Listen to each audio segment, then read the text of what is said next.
بسم اللہ الرحمن الرحیم عن ابی حمید الساعدی رضی اللہ تعالی عنہ قال وهو فی عشرۃ من اصحاب رسول اللہ صلی اللہ علیہ وسلم احدهم ابو قتادہ قال انا اعلمکم بصلاۃ رسول اللہ صلی اللہ علیہ وسلم الی آخرہ رواہ ابن ماجہ رحمہ اللہ۔ جناب سیدنا ابو حمید ساعدی رضی اللہ تعالی عنہ بیان فرماتے ہیں، اور وہ اس وقت پیارے رسول صلی اللہ علیہ وسلم کے 10 صحابہ رضوان اللہ علیہم اجمعین میں موجود تھے، اور ان 10 صحابہ میں سے ایک جناب سیدنا ابو قتادہ رضی اللہ تعالی عنہ بھی تھے۔ تو انہوں نے فرمایا کہ میں پیارے رسول صلی اللہ علیہ وآلہ وسلم آپ کی نماز کو تم سب سے زیادہ بہتر طریقے سے جانتا ہوں۔ اور پھر وہ کھڑے ہوئے اور بالکل اعتدال کے ساتھ کھڑے ہوئے، اپنے دونوں ہاتھوں کو بلند کیا یہاں تک کہ اپنے کندھوں کے برابر تک لے گئے، اور پھر انہوں نے فرمایا کہ اللہ اکبر۔ اور جب انہوں نے رکوع کا ارادہ کیا تب بھی اپنے دونوں ہاتھ اسی طرح کندھوں کے برابر تک لے گئے، اور جب انہوں نے سمع اللہ لمن حمدہ کہا تب بھی اپنے دونوں ہاتھ اسی طرح بلند کیے اور اعتدال کے ساتھ کھڑے ہو گئے۔ اور جب آپ نے 2 رکعت پڑھ کے اٹھے اور اللہ اکبر کہا تو تب بھی اپنے دونوں ہاتھ کندھوں کے برابر تک لے گئے کہ جس طرح نماز کے آغاز میں لے کر گئے تھے۔ اس روایت کو امام ابن ماجہ رحمہ اللہ نے اپنی کتاب میں نقل کیا۔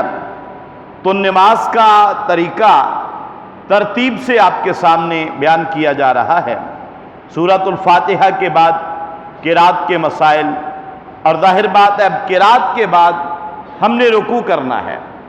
اب رکوع کے لیے جاتے ہوئے رفع الیدین کرنا یہ پیارے رسول صلی اللہ علیہ وآلہ وسلم کی سنت ہے۔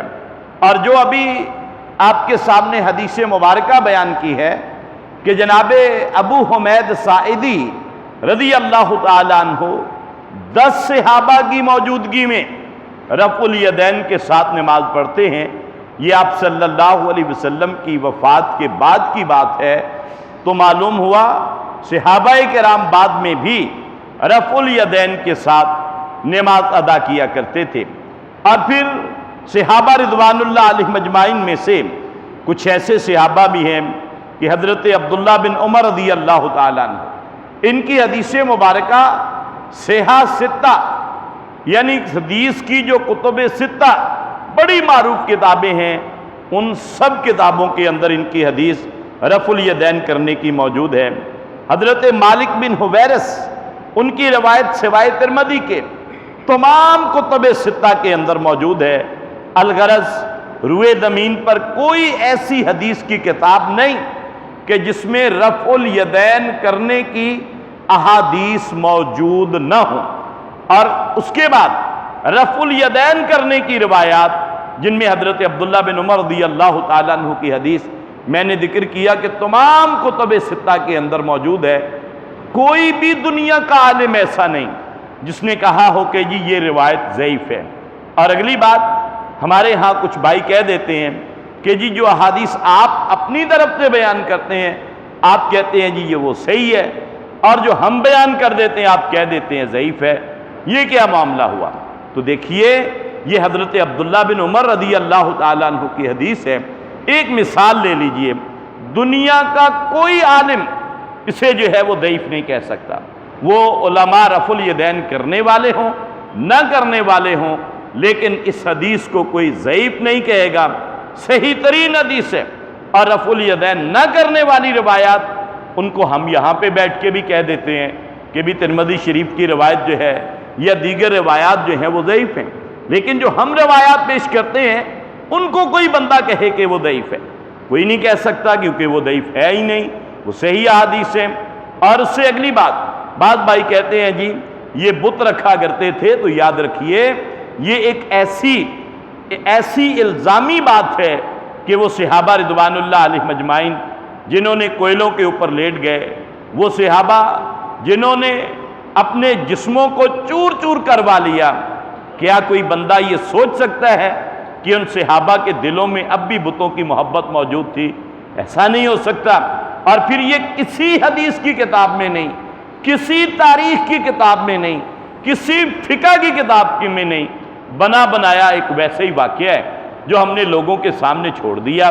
لہذا رفع الیدین نہ کریں، لیکن ایسا الزام صحابہ پہ نہ لگائیں کہ صحابہ نماز پڑھتے ہوئے بتوں سے محبت کرتے تھے اور بغلوں میں جو ہے وہ بت رکھ لیا کرتے تھے۔ اگرچہ اس کے کئی ایک جواب ہیں، لیکن ہم وہ جواب نہیں دیں گے، لیکن بات صرف یہ ہے کہ صحابہ کے بارے میں ایسی بات جو ہے وہ نہیں کرنی چاہیے۔ پھر اس کے بعد امام بخاری رحمہ اللہ، ان کا موقف کہ رفع الیدین سنت ہے، امام مسلم، امام ترمذی، امام ابو داود، امام نسائی، امام بہقی، اور اس کے بعد 4 ائمہ میں سے 3 ائمہ شیخ عبد القادر جیلانی رحمۃ اللہ علیہ، یعنی یہ سب کے سب کہتے ہیں کہ آپ صلی اللہ علیہ وسلم رفع الیدین کے ساتھ ہی نماز پڑھا کرتے تھے۔ تو اس لیے رفع الیدین پیارے رسول صلی اللہ علیہ وسلم کی پیاری سنت، صحیح احادیث سے ثابت، اور آپ نے آخری دم تک کیا، بالکل منسوخ نہیں ہوئی۔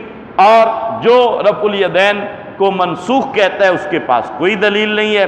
مسلم کی حدیث پیش کرتے ہیں، اس کا اس سے جو ہے وہ کوئی تعلق نہیں ہے، جس کی وضاحت انشاءاللہ پھر کریں گے۔ اللہ ذوالجلال والاکرام سے دعا ہے اللہ پاک ہمیں قرآن و سنت کے مطابق اپنی زندگیاں گزارنے کی توفیق عطا فرمائے۔ وما علینا الا البلاغ المبین۔